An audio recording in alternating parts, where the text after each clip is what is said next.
white chocolate chip cookies with cashews are gonna be insane. Good afternoon, welcome to the Gringo Baker. If you like sweet and salty, you're gonna wanna hang around for this one.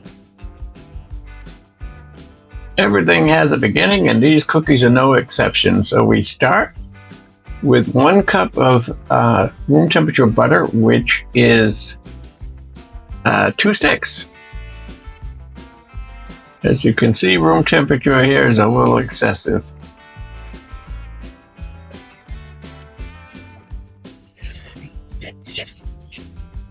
I actually left them out too long.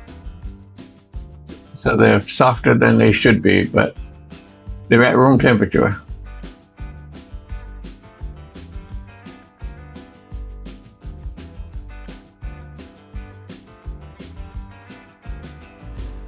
We've got the butter in the bowl, and now we're going to add 1 cup of white sugar, and we're going to follow that with 1 cup of firmly packed brown sugar.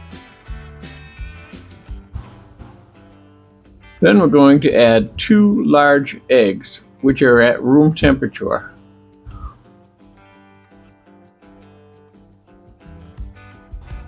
We add them one at a time so that the air that has been mixed in with our batter is retained.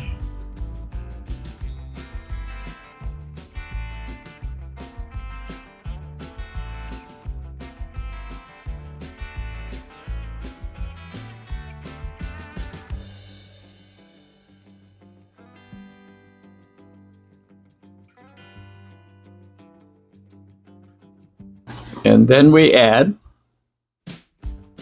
2 teaspoons of vanilla extract.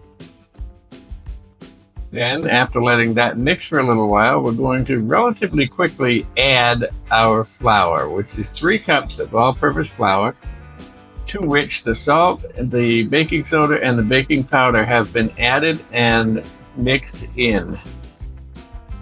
I'm not going to let this mix very long, so I'm dumping it all in there in a hurry so that it will mix quickly and we can avoid over mixing. We don't care at this point that it's not completely mixed together.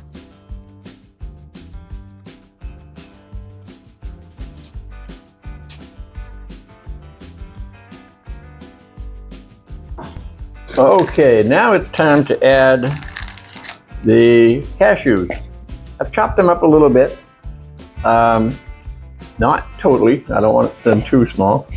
And we just dump in the whole lot, which is right around, before they're chopped, they were right around 3/4 of a cup.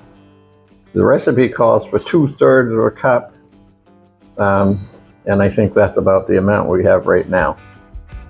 So what we're gonna do is mix them up, try to mix them in pretty evenly, get them nice and evenly distributed.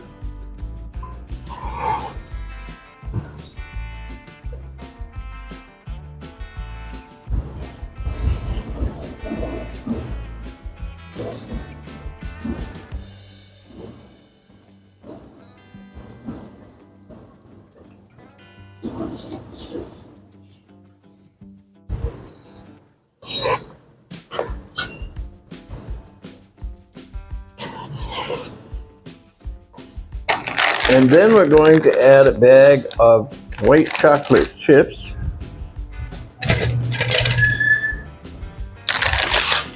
So we're not going to add quite the entire bag. We're going to add almost all of them and save a couple of ounces maybe for putting on the tops of the cookies.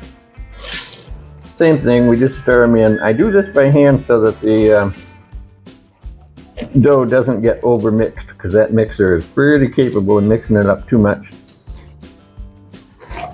and we don't want that to happen.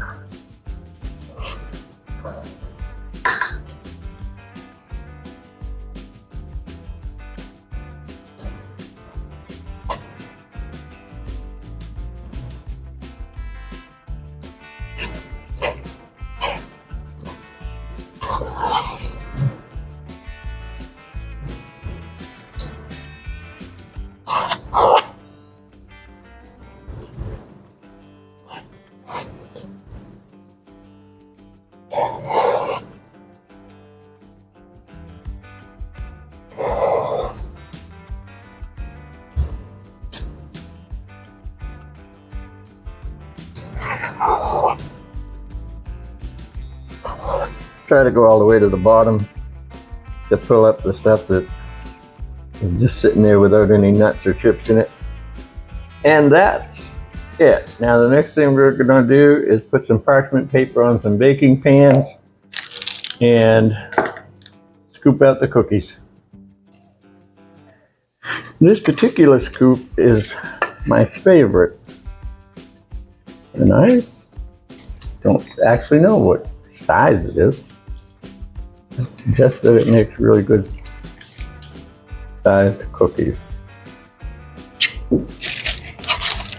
for my purpose.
Beautiful cookies, all done.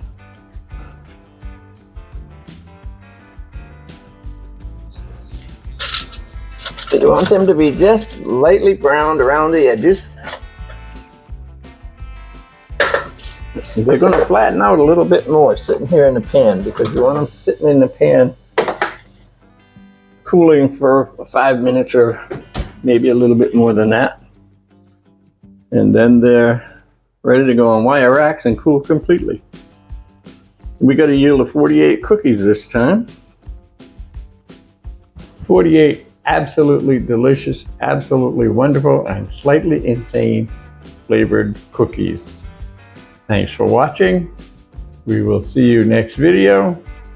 And please comment, like, subscribe, and all of that stuff. Thank you very much.